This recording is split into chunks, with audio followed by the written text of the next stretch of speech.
Radio Ana María Romero. La radio de todas. Servicio Plurinacional de la Mujer y la Despatriarcalización.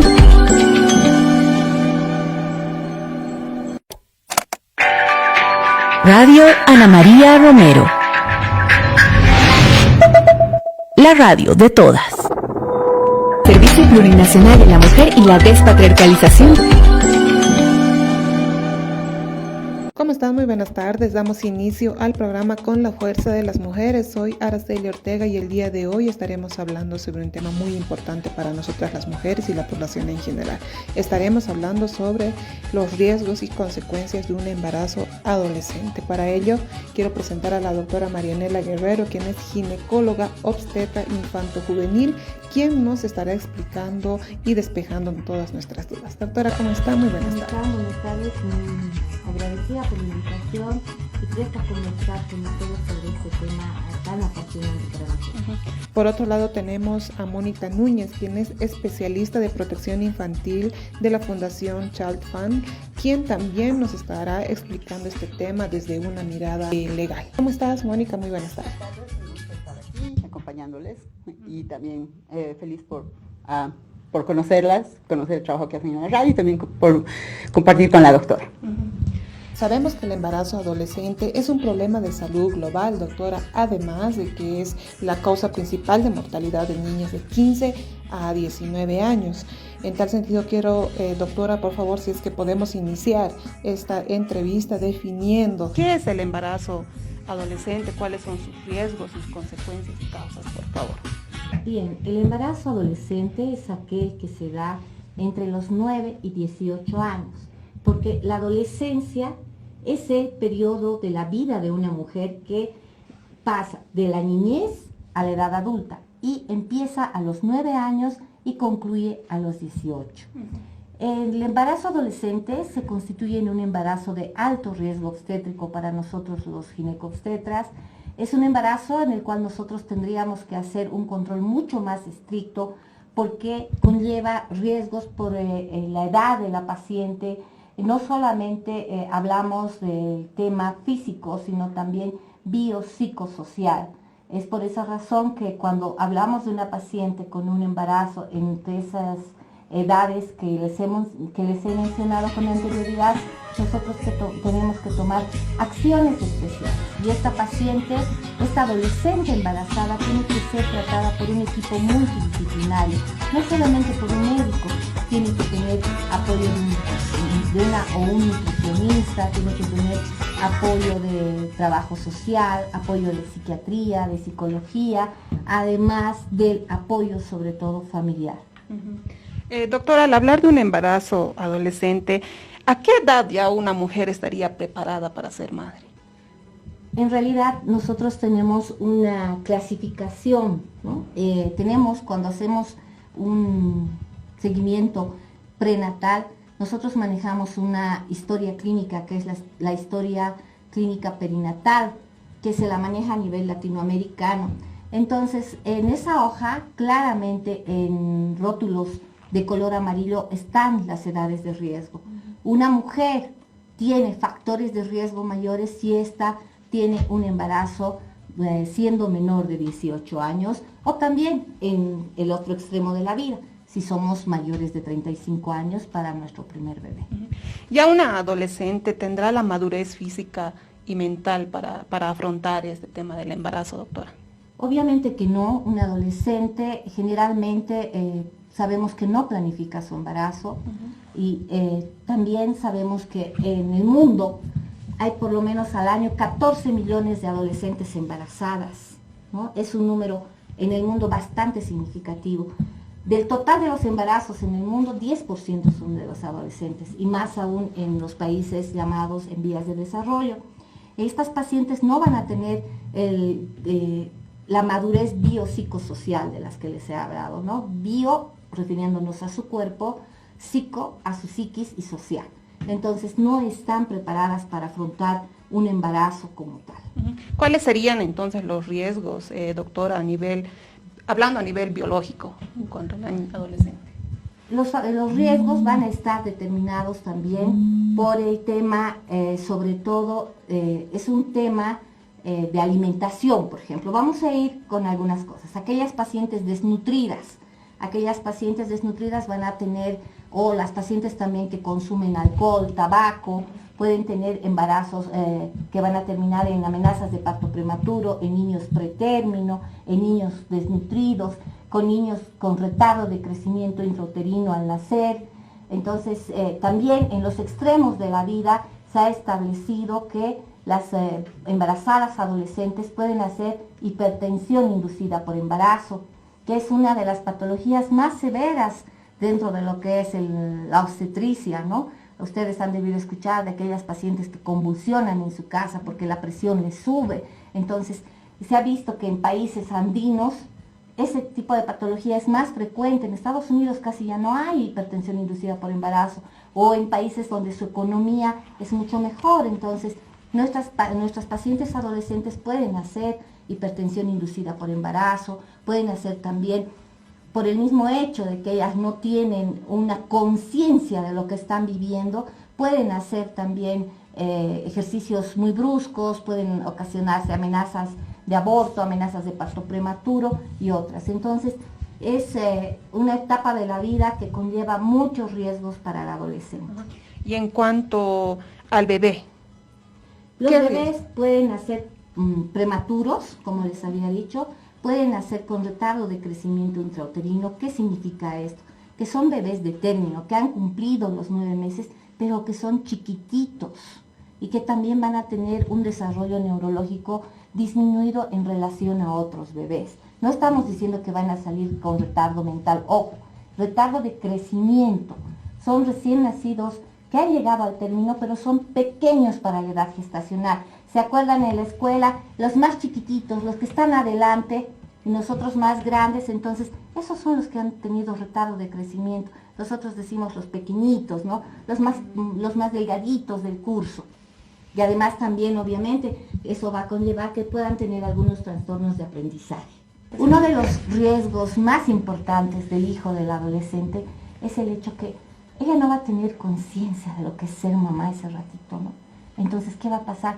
Va a haber un descuido, va a haber un maltrato infantil, no voluntario, porque todas quieren cuidar bien a su bebé, pero bueno, no saben hacerlo muchas, entonces va a haber ahí los hijos de madres adolescentes generalmente tienen el síndrome del niño maltratado, ¿no? ¿Por qué, doctora, habrá en un embarazo adolescente hay más riesgo de aborto? ¿Será tal vez por el tema del físico, tal vez, no sé si es básicamente es porque endocrinológicamente, sobre todo en la adolescencia temprana, que es de los 9 a los 14 años, la adolescente no ha logrado su maduración total, ¿no?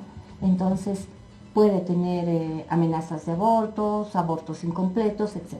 Hemos tenido en el hospital pacientes de 11 años, pacientes de 13 años embarazadas, pero generalmente son después de los 15 años. Doctora, tal vez una niña, una adolescente embarazada sufre una reacción depresiva que tal vez se ha visto que lleva incluso a lo que son intentos de suicidio y todo eso. Entonces, ¿a qué se deberá eso? ¿A una depresión tal vez por el tema de que no están bien con la pareja o por la causa por qué se ha dado el aborto, ¿no? El embarazo, perdón? Es muy frecuente, ¿no? Que la adolescente embarazada sufra depresión. Es por eso, como le decía al principio, tenemos que tratarla con un equipo multidisciplinario. No solamente sufren depresión, tenemos en cuenta que en esta edad, ¿qué es lo que quiere el adolescente? Verse guapa, verse flaca, va hacia las tendencias, ¿verdad? Entonces también tienen trastornos de su imagen corporal.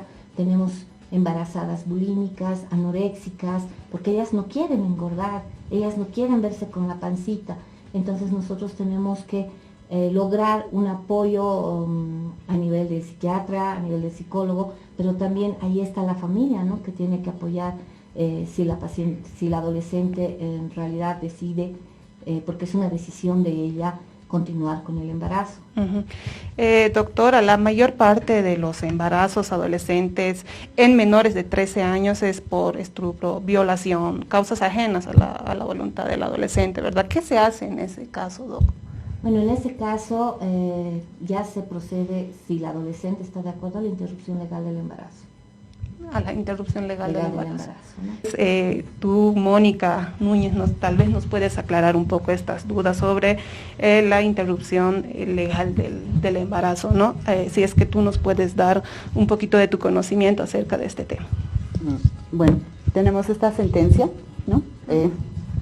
Que ha sido emitida ya hace mucho tiempo, que nos señala claramente de que en Bolivia procede esta interrupción legal del embarazo en los casos cuando está en riesgo la vida de la madre, pero principalmente se aplica cuando hay un embarazo en una niña o adolescente, ¿no?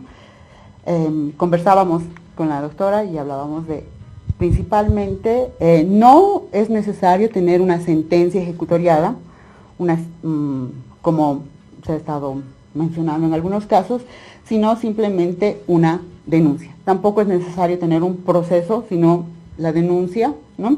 Y ante la denuncia, lo que nos menciona la sentencia es proceder con la sentencia, con la interrupción legal del embarazo en un servicio de salud, ¿no? Primero empezamos diciendo de que en Bolivia, en el último año, se han registrado hasta la fecha alrededor de 1.119 delitos de violencia sexual contra niñas en estos 8 meses, ¿no? Imaginemos, ¿no? El año pasado se han registrado 1.308 violaciones de niñas, ¿no? Entonces hasta la fecha ya estamos como alcanzando lo que nos da la perspectiva de que vamos a superar esto, ¿no? Esta meta. Generalmente cuestionamos por qué las niñas y los adolescentes no practican el uso de los métodos anticonceptivos, ¿no? Pero es que necesitan el acceso, la confidencialidad para acceder a estos servicios, ¿no? Entonces, es muy importante practicar la confidencialidad para que las niñas y los adolescentes puedan acceder a este servicio, ¿no? En Bolivia cada día, hasta agosto, se reportaban 110 casos de violencia sexual para niñas y niños. Cada día 110 niñas eran víctimas de algún tipo de violencia sexual. Imagínense la magnitud de la violencia sexual hacia niñas, ¿no?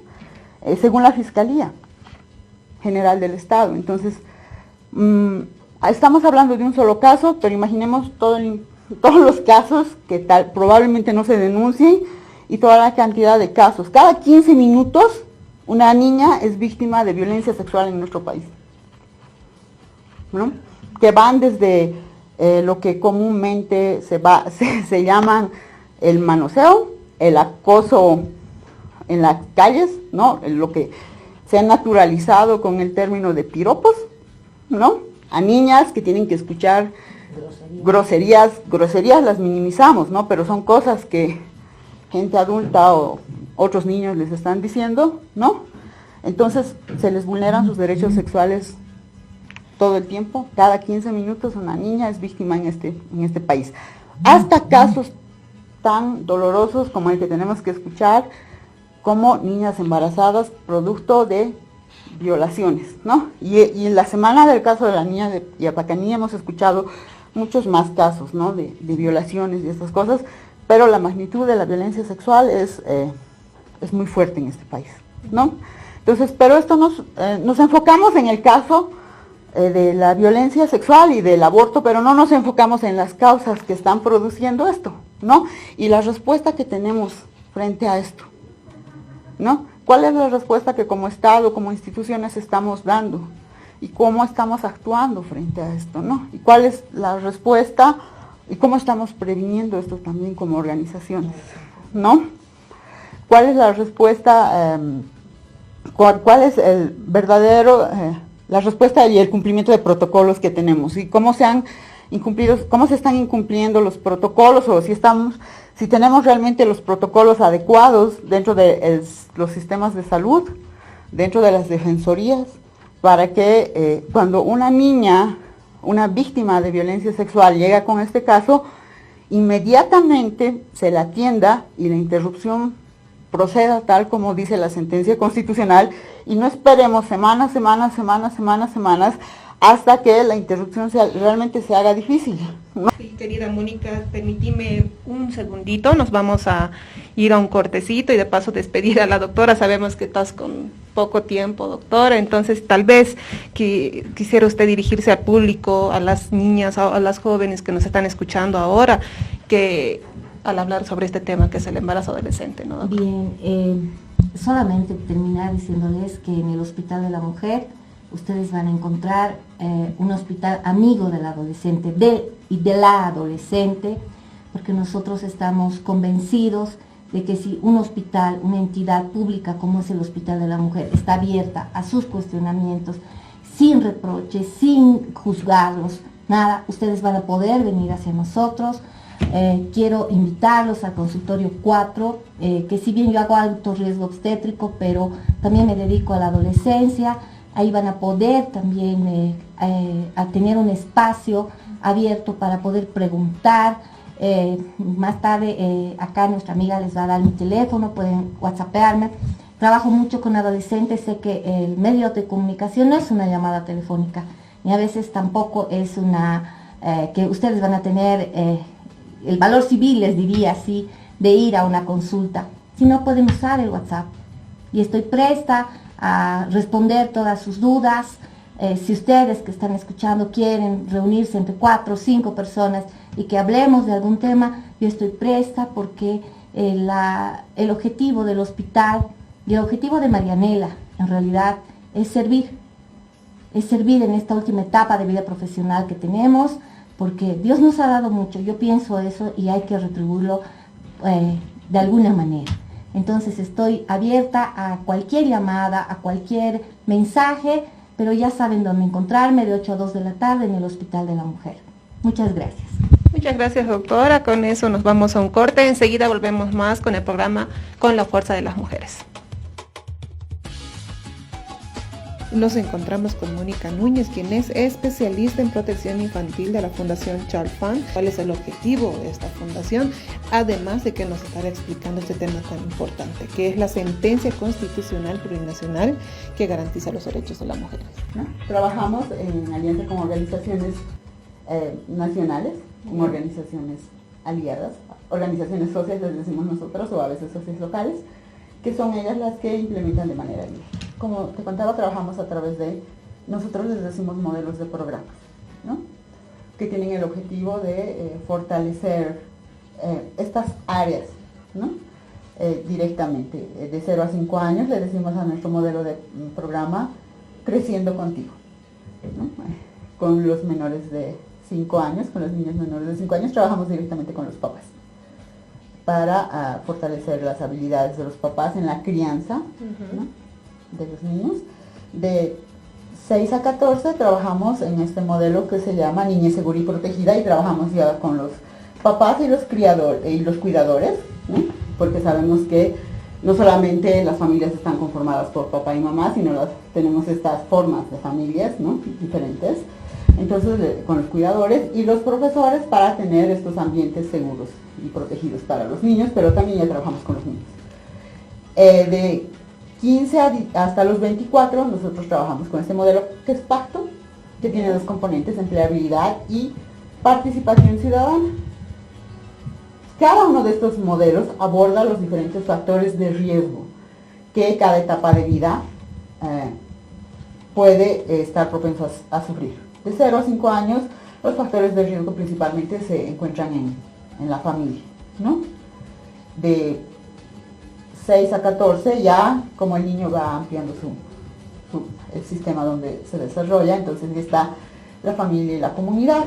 De 15 a 24 años en pacto ya está el tema de el trabajo y la comunidad, pero en el tema de pacto ya, como te decía, creemos que los jóvenes y los adolescentes tienen la capacidad de identificar cuáles son los factores de riesgo. Entonces, a diferencia de otros modelos de programa, ¿no? O de otras organizaciones, nosotros no tenemos temas definidos en pacto. Lo que les enseñamos a los jóvenes es hacer proyectos. Ellos identifican cuáles son los factores de riesgo y ellos diseñan proyectos para resolver los factores de riesgo. Teníamos un gerente, un director de Chalfant, que decía, que dice todavía de manera muy divertida, lo que le preocupa al joven le preocupa a Chalfant.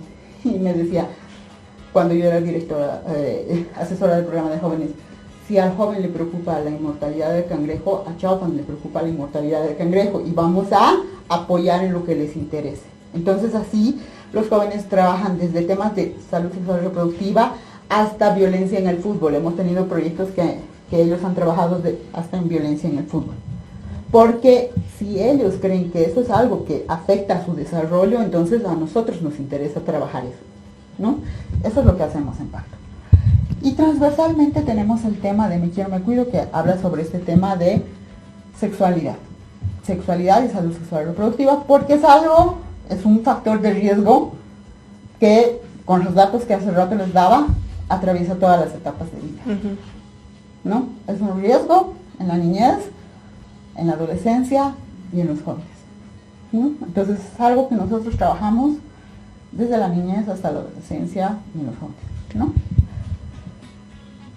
Y como hablábamos hace rato, estos riesgos tienen que ver mucho con las desigualdades, ¿no? Con las desigualdades de género, con el tema del poder que existen en este país, con estos factores que se cruzan, ¿no? Con la interseccionalidad, con que si eres niña, si vienes del campo, te hacen más vulnerables ciertas situaciones, ¿no?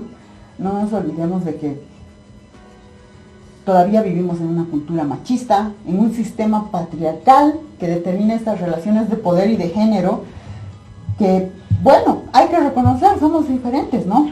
Pero también tenemos los mismos derechos, pero la forma en la que el sistema nos mira hace también que nos traten diferentes, ¿no? Y la forma en la que el sistema responde también, ¿no? Hace que nos pongan en situaciones de vulnerabilidad diferentes. Eso se deberá, Mónica, a lo que es la brecha de género, donde las mujeres y las adolescentes o las niñas van quedando rezagadas. Sí, definitivamente, ¿no? No es un mito, ¿no? Sí. Es una realidad. Ahora mismo el alto riesgo que existe producto de la pandemia de la deserción escolar o quienes se han quedado al cuidado de las personas o quienes tienen el riesgo de no continuar con la profesionalización son las mujeres, ¿no? Producto de la pandemia, Sí. ¿no? Quienes tienen más riesgo de ser víctimas de violencia sexual, siempre los datos lo indican, quienes somos más víctimas de violencia sexual somos las mujeres y quienes son más víctimas son las niñas, ¿no? No estamos negando que hay niños víctimas de violencia sexual, pero las niñas son más víctimas de violencia sexual, ¿no? Entonces, tiene que ver con estas desigualdades. Y nosotros trabajamos para buscar que haya equidad, ¿no? Para que haya un nivel de equidad en este proceso, ¿no? Entonces, tiene que ver cómo también se juzga, ¿no? En este caso que acabamos de ver, por ejemplo, todos se centran en la niña y qué ocurrió, pero no hay una mirada que se enfoque en el victimador, ¿no? ¿Qué estaba ocurriendo con esto? ¿Dónde está? ¿No? ¿Cómo sancionamos a esta persona? Casi siempre invisibilizamos a las personas, a las que están ocasionando esto, ¿no? Incluso cómo se sanciona en todos los casos, ¿no? ¿Cómo sancionamos en los casos? Siempre decimos, ¿dónde estaba la madre y qué estaba haciendo? ¿Y el padre? Nunca buscamos al padre, ¿no? Exacto. Justamente tú hablabas de algo muy interesante antes de irnos al corte y quisiera que tal vez nos expliques un poquito más a fondo sobre, tú nos decías sobre la discusión patriarcal detrás de un embarazo adolescente, Mónica. Bueno, hay por ejemplo, ¿no? Hay un proceso, ¿no? Sobre un embarazo adolescente. Cuando una adolescente está embarazada, generalmente se la sanciona, ¿no? No solamente socialmente, no solamente socialmente, ¿no? Hasta familiarmente, ¿no? Cuando una adolescente, si no es expulsada de su familia, se la obliga a casarse, ¿no? Y también existen procesos, a pesar de que está prohibido expulsarla del colegio, sufre una sanción ahí dentro del colegio, ¿no? Por haberse embarazado, ¿no? Hubiera sido interesante conversar con la doctora cuál es la tasa, por ejemplo, de segundos embarazos que ocurren, producto de cuando una adolescente está embarazada, ¿no? ¿Cuál es el proceso que viene? ¿Y qué ocurre con ella cuando, si es que se queda con su pareja? ¿Y qué ocurre con su pareja? ¿Cuál es la reacción que ocurre con su pareja? ¿No? Si es que tienen la misma edad. Porque nunca tienen la misma reacción, ¿no? Nunca tiene la misma respuesta. Una adolescente que empieza a tener relaciones coitales, sexuales, mujer, no es calificada de la misma manera que un adolescente. En nuestra cultura, generalmente animamos a los adolescentes, hombres, a tener relaciones sexuales a edad temprana, ¿no? Culturalmente es no solamente aceptado, sino hasta celebrado. Pero una adolescente mujer, ¿no? Viene una serie de estigmas que acompañan a una adolescente que empieza a tener relaciones sexuales. Y peor aún si es embarazada, ¿no? Si se embaraza, ella es sancionada moralmente. Incluso en algunas culturas, y no voy a decir que está mal, es hasta tomado como un signo de mala suerte, ¿no? Y es expulsada de su comunidad, ¿no? Entonces eso tiene que ver con cómo asumimos la sexualidad de las adolescentes y cómo las sancionamos, ¿no? Entonces, y esto las pone en situación de desventaja, ¿no? Porque, como decía hace rato, tienen que abandonar el colegio. Es mucho más difícil, no digo que sea imposible, pero continuar los estudios, aparte de que tienes que continuar tus estudios, tienes que cuidar a tu bebé. Y en otros casos, como ya estás embarazada, tienes que hacerte responsable del cuidado del hogar, porque en nuestra cultura, si eres mujer, tienes que hacerte responsable de muchas labores en la casa, ¿no? Nosotros tenemos paralelamente a las intervenciones que tenemos un proceso que se llama mecanismos comunitarios de protección, donde fortalecemos los procesos. Las comunidades tienen formas, decimos comunidades incluso a los barrios, ¿no? De proteger a los niños, niñas, ¿no? Pueden ser prácticas buenas o malas, pero históricamente siempre se han organizado para proteger a los niños, niñas, ¿no? Entonces nosotros tenemos un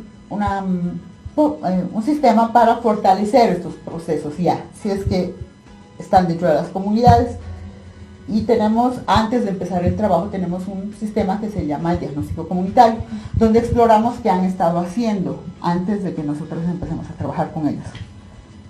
Y en este proceso investigamos cuáles son las prácticas que tienen con los niños y las niñas. Y en una de las metodologías identificamos qué hacen con las niñas, qué es lo que hacen diariamente las niñas y qué es lo que hacen diariamente los niños. En el mapeo, le decimos el mapeo de mecanismos comunitarios. Y siempre las familias terminan identificando que las niñas y las adolescentes, uno de los roles principales que tienen es el cuidado de la casa. Aparte de que van al colegio, o antes de ir al colegio, tienen el rol de las labores de la casa, o al retornar del colegio, tienen las labores de la casa. Preparar la comida, limpiar la casa, ¿no? Pero los niños y los adolescentes no. Entonces, en el caso de un embarazo adolescente, si es que has pasado por un embarazo adolescente y no te has casado con tu pareja, o no te has juntado con tu pareja, ¿no? Tienes ese rol, ¿no? En tu casa. Tienes que cuidar a tu hijo, las responsabilidades, los roles de cuidado de tu casa, y de paso tienes que asumir las tareas, las tareas de la escuela, ¿no? Y si te has casado, tienes que hacer lo mismo, es un rol extra, ¿no? Entonces, son labores extras que asumimos las mujeres, que son las labores que no son contabilizadas, ¿no? Que vienen acompañadas de un agotamiento que viene que responden a estas relaciones de poder, ¿no? Que tenemos.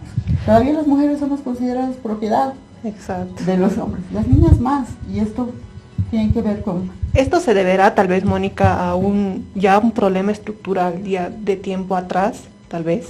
Sí responde, a un problema estructural de tiempo atrás. Y esto tiene que ver que tenemos que empezar a deconstruir esto, ¿no? Empezar a deconstruir no solamente nosotros, sino también los hombres,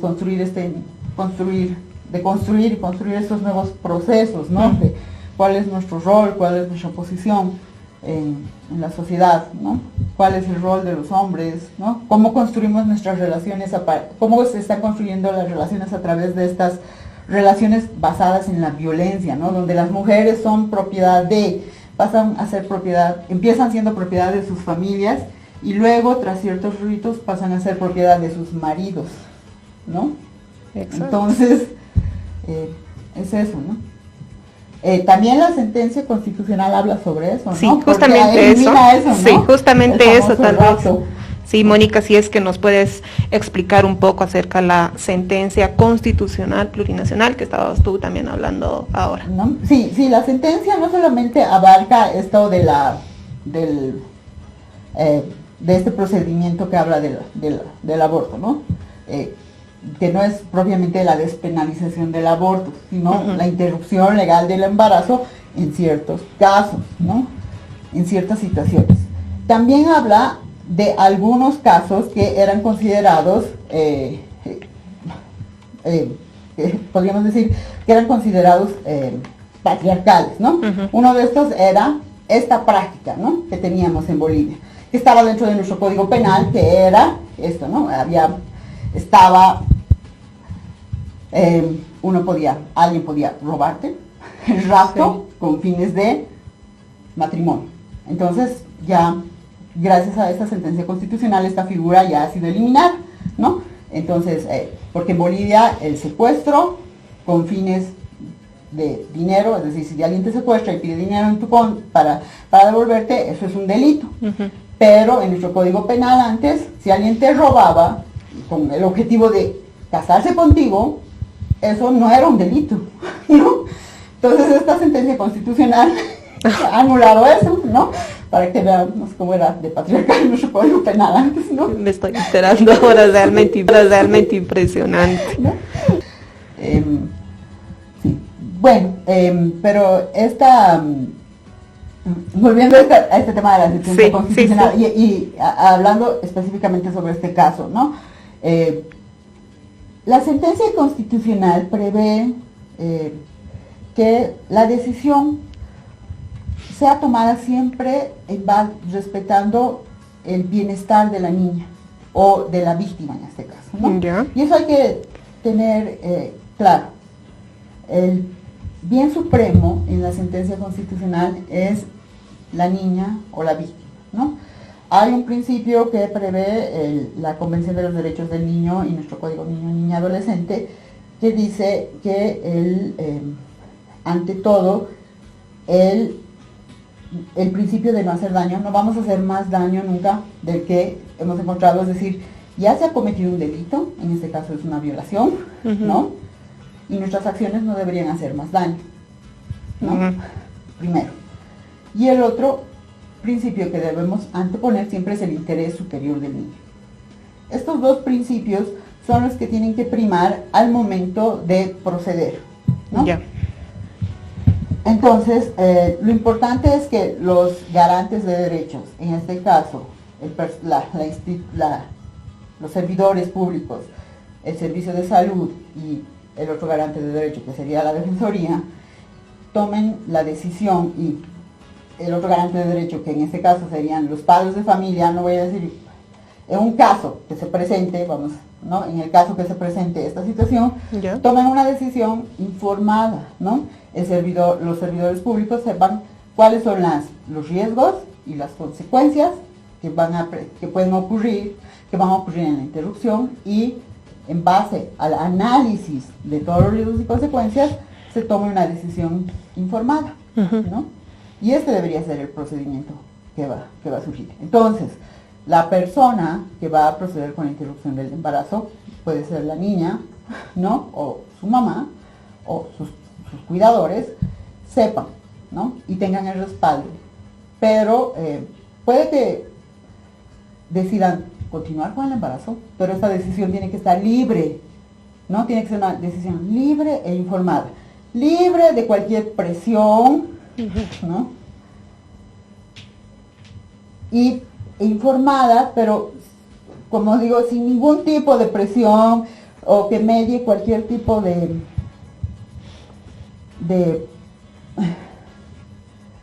es que la palabra se me ha ido como de tabú, de dogma, ¿no? De creencia que pueda influenciar la decisión, ¿no? En este caso, lo que necesita es una información científica y clara, ¿no? La persona, para que así se tome la mejor decisión para el bienestar de la niña, ¿no? Para esto está todo este equipo, ¿no? Debería formar parte los médicos, los psicólogos, de todo el servicio de salud y el servicio de la defensoría, siempre pensando en estos dos principios, el principio de no hacer daño y el principio de el interés superior del niño, ¿no? Esto es lo que prevé la sentencia, ¿no? Dado que esta decisión, como tú dices, que se va a tomar ahí, depende también, ¿no?, la propia vida de la afectada en este caso. Claro, ¿no? Pero lo que tienen que prever es que la decisión no siempre será la interrupción del embarazo. Puede no ser la interrupción del embarazo, pero la decisión tiene que ser libre e informada, ¿no? Puede que al final del día decida que no va a proceder por la interrupción legal del embarazo, pero no tiene que mediar ninguna de estos ruidos que se dicen, ¿no?, comunicacionalmente, para que al final esto proceda de manera siempre pensando en el bienestar. Ya tal vez para ir cerrando el programa, Mónica, esta sentencia constitucional es de cumplimiento obligatorio. Todas las sentencias constitucionales son de cumplimiento obligatorio, ¿no? Nosotros, y tienen que ser, nosotros, las organizaciones como la mía, por ejemplo, no podemos inmiscuirnos.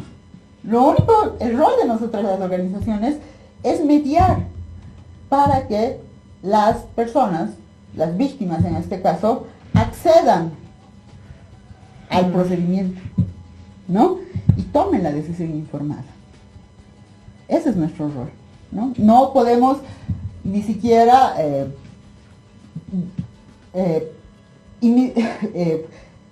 emitir criterios sobre, deberías hacer esto, deberías hacer aquello, ¿no? Sino, nuestro único rol es mediar, ¿no? De constituirnos en un canal. Y sí, definitivamente son de cumplimiento obligatorio, porque las sentencias constitucionales son de cumplimiento obligatorio. Y la sentencia es clara, ¿no? Dice, uno debe acceder al servicio de salud, y en el servicio de salud, sin ningún tipo no se tiene que esperar ninguna sentencia condenatoria, no es necesario que esté abierto un proceso, simplemente la denuncia. Con una denuncia de la víctima o de un tercero a nombre de ella, puede procederse. Listo, Mónica. Muchas gracias, Mónica, por estar presente acá en el programa. Realmente nos has despejado muchas dudas. Ya te vamos a estar invitando para la siguiente edición también, para que nos sigas hablando sobre este tema tan interesante para nosotras las mujeres. Mónica, tu despedida, por favor. Muchas gracias por la invitación. Espero que haya quedado algunos puntos claros. Sí, total.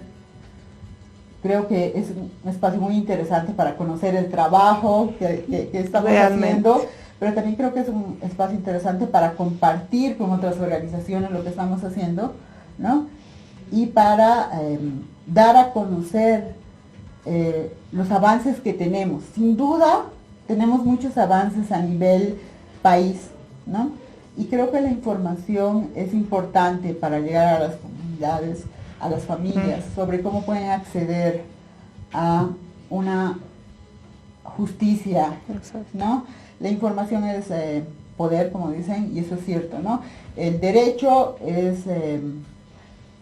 Cuando he empezado a estudiar derecho, me acuerdo que muchos de las personas pensábamos que era una prerrogativa de los abogados, pero en el camino me he dado cuenta de que el derecho debería ser accesible para todos, porque eso nos da poder, ¿no?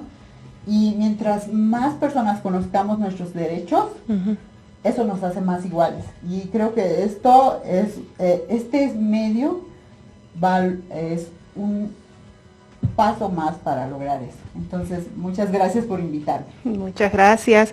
No se olviden que nos pueden seguir por la página de Facebook, que es el Servicio Plurinacional de la Mujer y de la Despatriarcalización. Además de que estamos saliendo todos los días de lunes a viernes de 1 a 2 de la tarde en las radios RPOs y los miércoles por la noche de 9 a 10 en Radio Patria Nueva. Ya con eso culminamos el programa del día de hoy. No se pierdan la siguiente edición. Hasta luego. Radio Ana María Romero. La radio de todas. Servicio Plurinacional de la Mujer y la Despatriarcalización.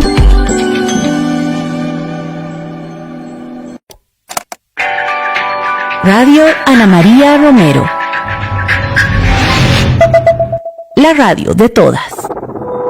Servicio Plurinacional de la Mujer y la Despatriarcalización.